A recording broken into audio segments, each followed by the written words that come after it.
Good afternoon everyone.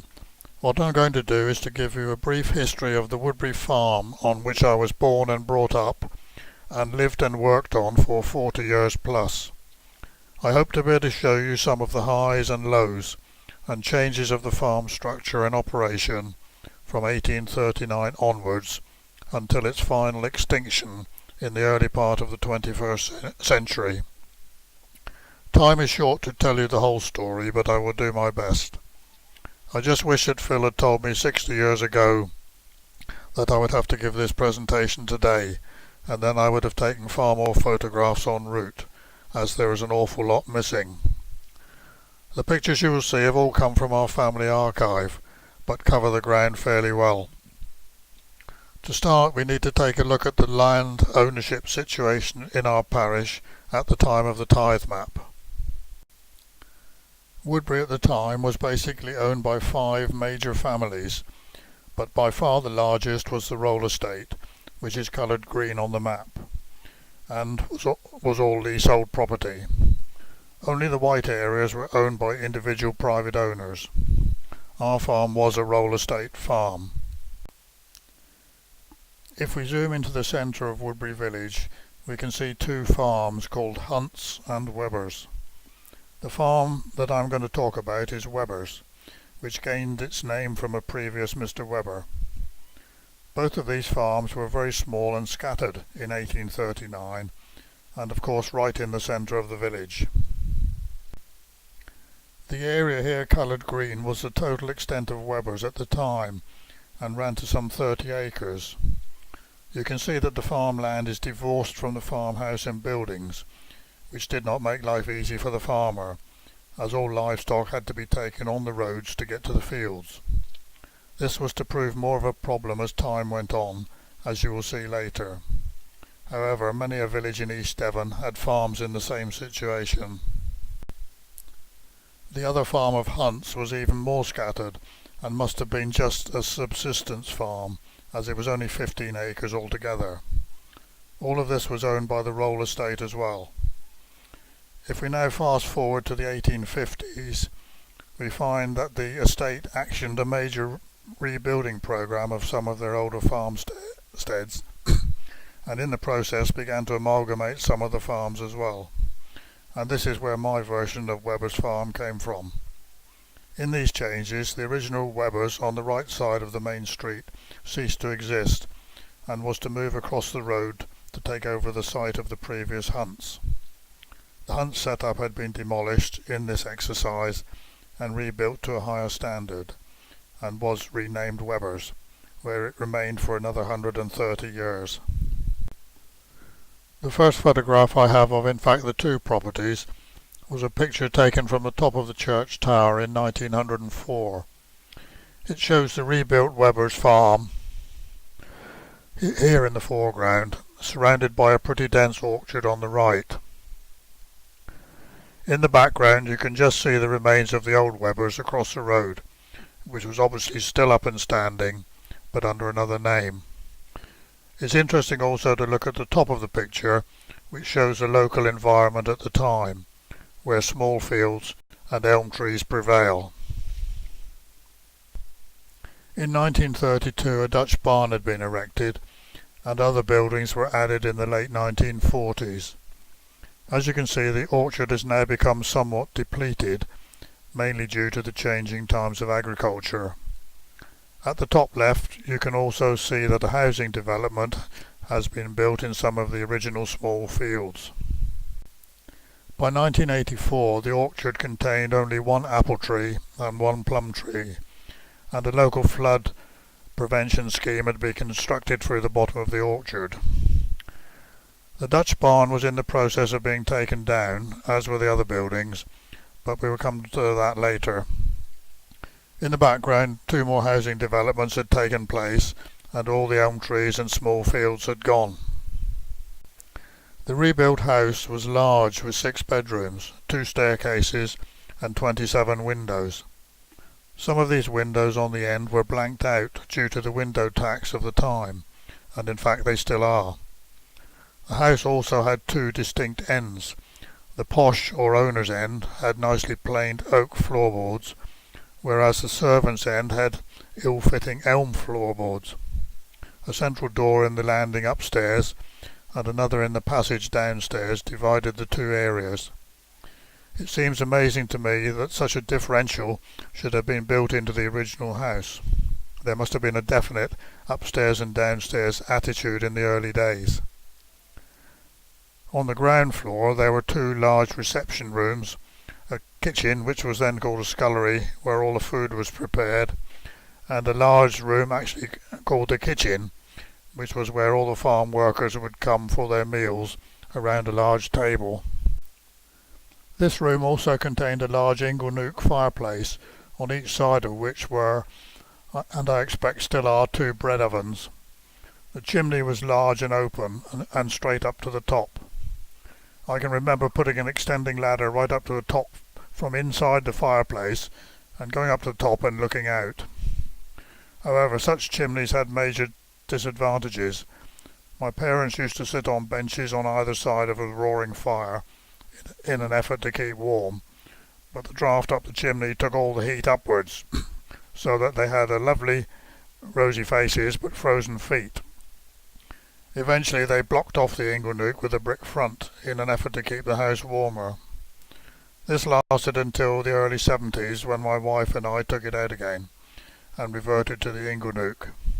However, by then wood burners had come in and drafts could be controlled, so we were able to have the best of both worlds. This is the original sketch plan for the rebuilding in 1850.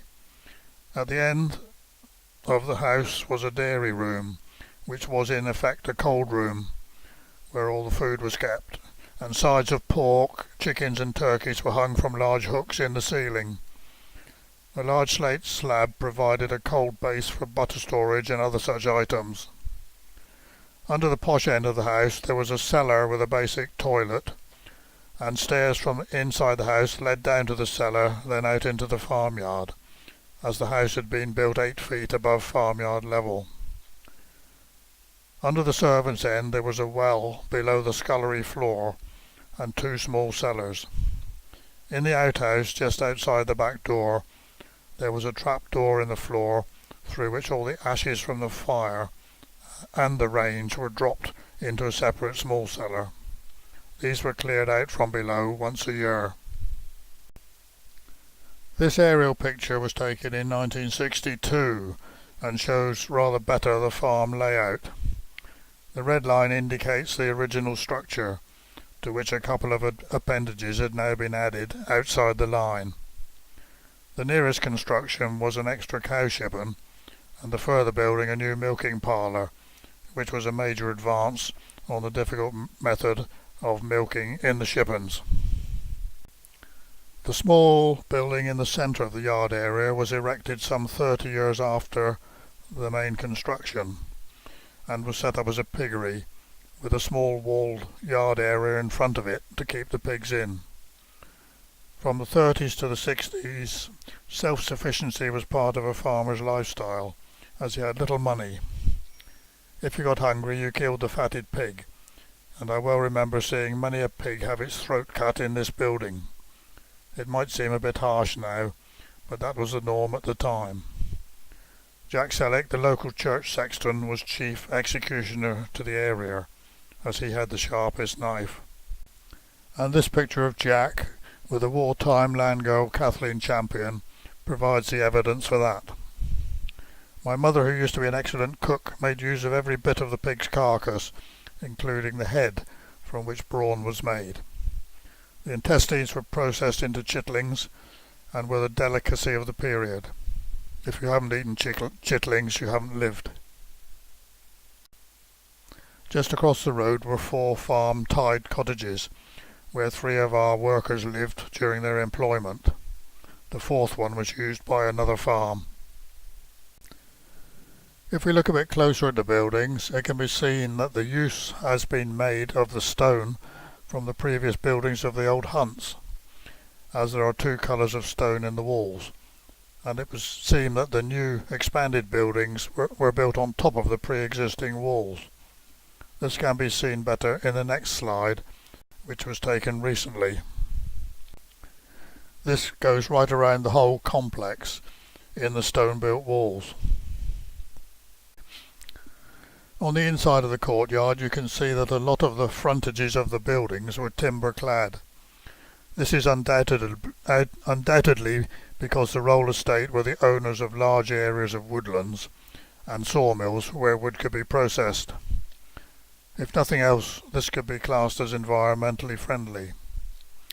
At the time of this photo, the timber must have been at least 100 years old and still as good as new.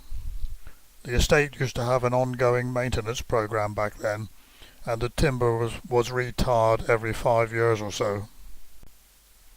The whole yard floor was cobbled up until about 1950, when it was concreted over, as the cow herd was increasing and the yard becoming extremely difficult to keep clean. My father went into Weber's as a tenant of the then Roll Estate in 1932. Now, of course, it is the Clinton Devon Estates. The farm had become vacant following the previous tenancy of Harry Glanville coming to an end. At this point in time, agriculture was in a particularly poor state, and few people wanted to go into farming. There were no particular uptakers of the Weber's tenancy, so my grandfather went to the Roll Estate office and said to the agent, "My son would like this farm." The deal was done, and my father moved in, aged just 22 years old. No business plans back then, just get on with it. He gradually built up a herd of cows, which were hand-milked in the shippons surrounding the main courtyard. In the 1940s, more mechanised methods became available, using a simple vacuum pump to extract the milk from the cows, putting it into small churns. In the early days, the family operated a round in the village. All the shippons had storage areas above, where hay and straw would be kept for the winter. It was hard work to put the fodder up there, especially for us youngsters, as it was all uphill.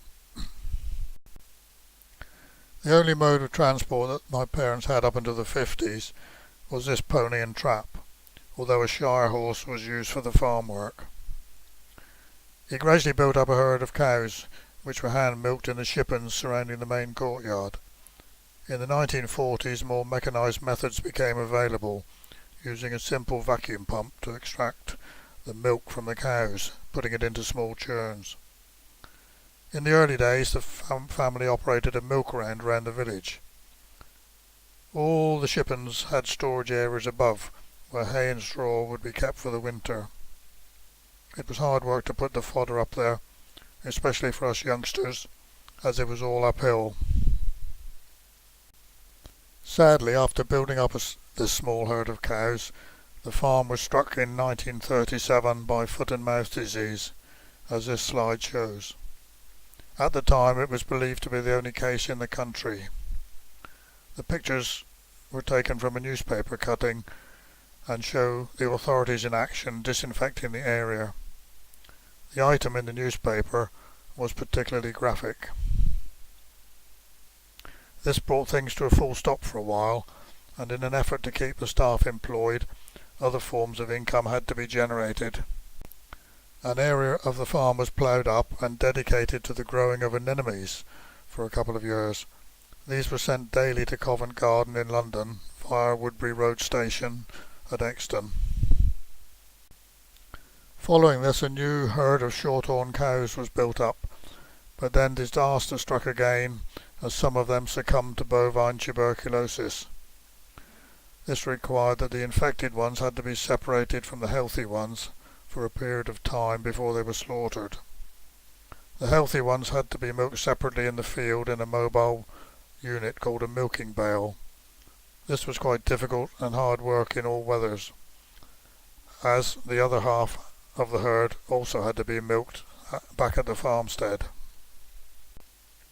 However, the wildlife of the time thought this was a good idea, and the house martins or swallows used the bale as a convenient place to make their mud nests in the dry. They seemed oblivious to what was going on around them.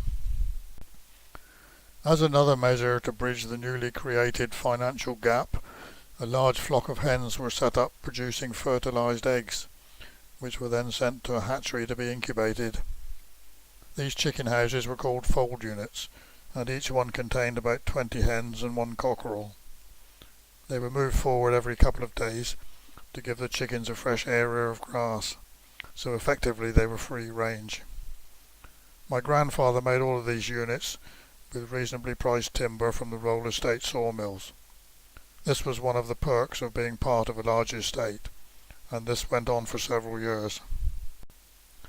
Maybe the next disaster was when I turned up in 1942.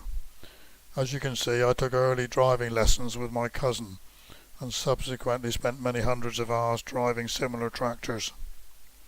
By the time I was 7 or 8, I was put in the driving seat on my own, and my father would come back at the end to pick up the tractor when I had finished the job. My mother also liked to put me to work, and I was trained to help push the lawnmower at an early age. As I got older and wiser, I thought that this was pretty hard work, and thought that there must be a better way to do it. Therefore I designed what may have been the world's first ride-on mower, and it worked wonders for years. Like the Tom Pot apple tree, a lot of new things may have come out of Woodbury. Anyway, back to the farm. By the time my father started here in 1932, the farm had risen in size from the original green area of 1839. Other farms had been amalgamated into Weber's as previous tenants had given up. The farm was now about 150 acres and still scattered all over the local area. Still, there was no land attached to the farmstead, and unfortunately never likely to be. However, my father was a forward-thinking man and always up for a challenge. When other areas of land became available, he took them on. In the mid-1950s, 40 acres belonging to another local private landowner became available, and he took the lease on it. In 1960, the tenant of Rushmore Farm near Woodbury Castle gave up, and no one seemed to want to take it, so it was eventually added to the Weber's portfolio. The large field here of about 60 acres was just like Woodbury Common, and was all heather and scrub and very boggy. Over a period of 5 years, this was transformed into highly productive farmland, which it still is today. In 1962, 2 other small farmers gave up, whose farms were on the red dots. With the roll amalgamation process still going on, their lands were distributed between 2 or 3 other local farmers, and that nearest Weber's was added to ours. As you can see, their fields had been as equally distant from their farmsteads as ours, but the squaring up of blocks of land was beginning to have some success. At one time 4 or 5 herds of cows traversed the village street twice every day, going to their grazing grounds. This at times caused severe havoc when one or more met at the crossroads outside Weber's. Unfortunately, in those days there was no text messaging available to say that you were coming, and herds got mixed up. Sometimes it took 2 or 3 days to get all animals back to their rightful owners. This small 2.5 acre field shown red on the right was previously tenanted by the farmer who had the pink land which we had just taken over. Unknown to us at the time, it was actually owned by one of our cousins in Canada, who had never actually ever seen the field, as he had had it handed down to him when his father died. My father received a letter from Canada asking if he would like to take on the tenancy. He decided that he didn't want to do this, but suggested that perhaps he should buy it instead. After a long period of legal wrangling, as the will of the Canadian cousin had stipulated that the field must never be sold to anyone outside the Stokes family, but that meant the Canadian Stokes family, the matter was eventually sorted and the field became ours.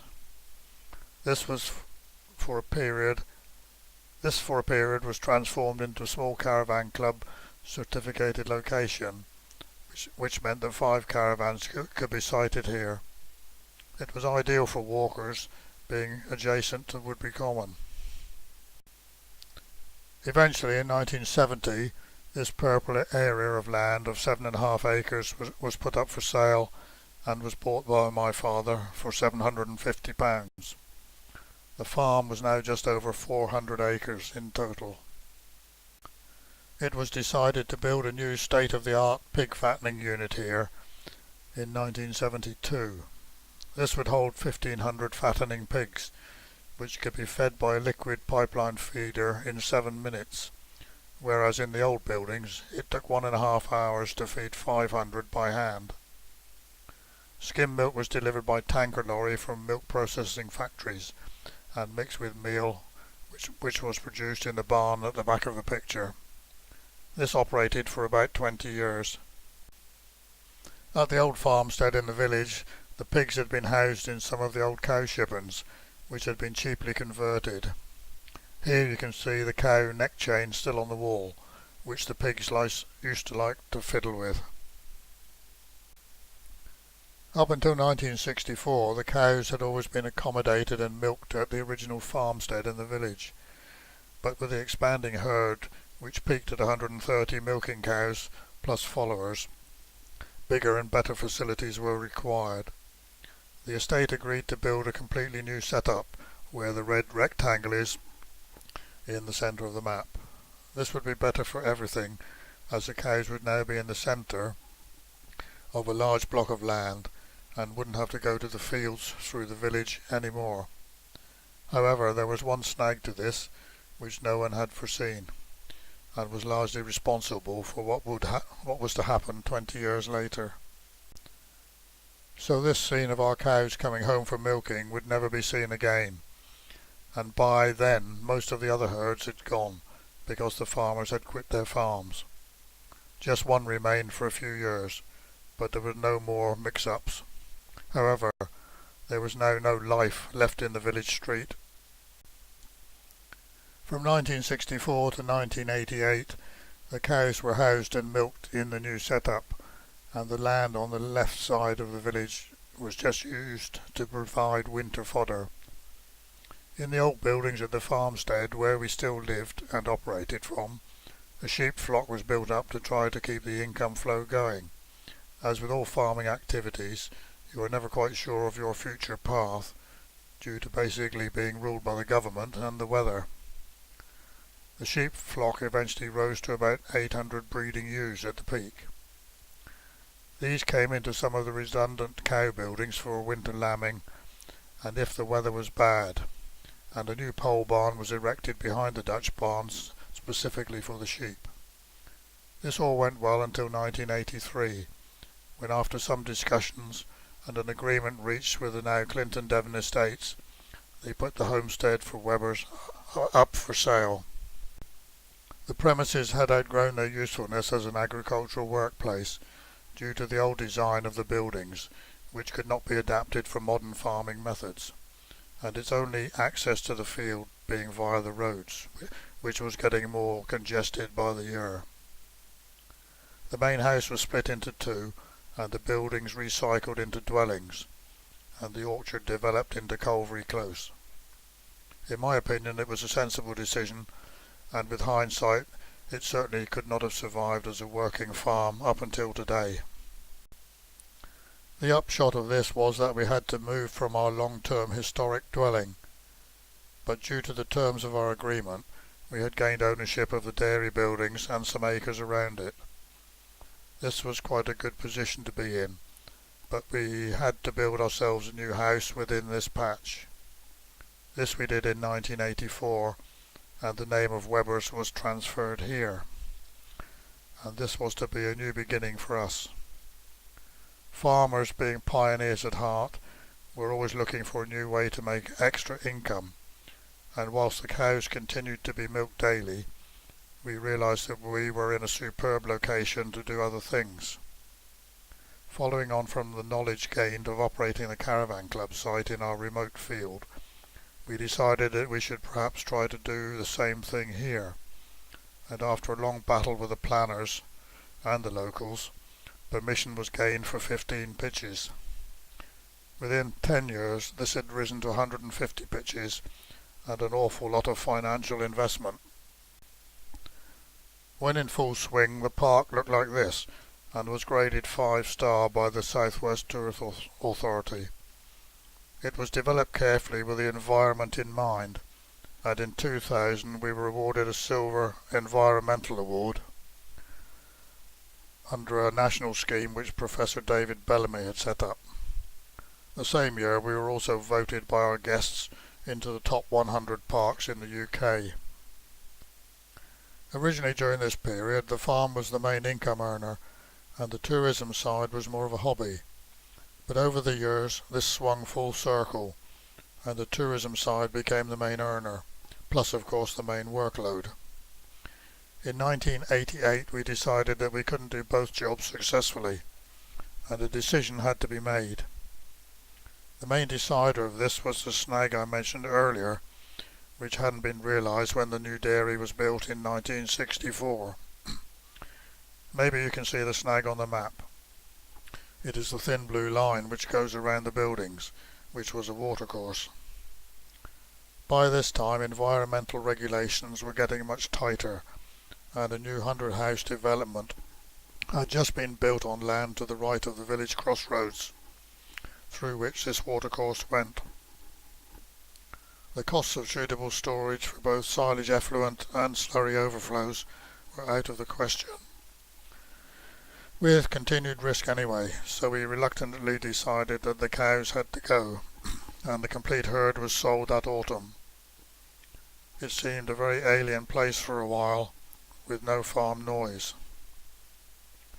This meant therefore that we didn't want anywhere near the amount of land that we had previously, so the estate took it back to do its rounds again, and it was dispersed to other neighbouring farmers, like some of ours had come in the beginning. First the distant bit the other side of the village went, followed by the blue bit, whose owners wanted it back for a member of the family to farm, and then went the right-hand portions, which left us with this. At least we were now within a ring fence for most of the farm, but in the 90s the local cricket club decided they wanted a new field to use as a cricket pitch, so this area was taken as well. By 2003 more decisions were required, as we were getting older and our son did not want to spend the rest of his life running a caravan park. Neither did I, so it was decided after 20 years of operation that it should be sold. This reduced the area of Webber's farm even more. The remaining surrounding roll fields were handed back to the estate and tacked on to other farms. This left us with just what we owned, of which the caravan park was a large chunk. This went, but the remnants remain. The purple area remains where the pig farm was, but this was eventually demolished after 20 years, apart from the barn. And the small caravan storage area that we had been operating there, in conjunction with the caravan park, was expanded to its current capacity. This is now a full-time job on its own. The owner of the nearest caravan to be stored here lives only half a mile away, and the most distant, the owner comes from New Zealand, with one each from Abu Dhabi and the USA in between. So the remnants of the now extinct Webber's farm have now become truly international. Sadly, of course, one bit of Woodbury history is gone forever. However, all is not lost, as the legacy of Webber's farm survives in its original buildings, which have been converted for human habitation instead of bovine. This has been done very sympathetically, which has allowed some of the major features to be retained. When we left the farmstead in 1984, it looked like this, which has now been transformed to this.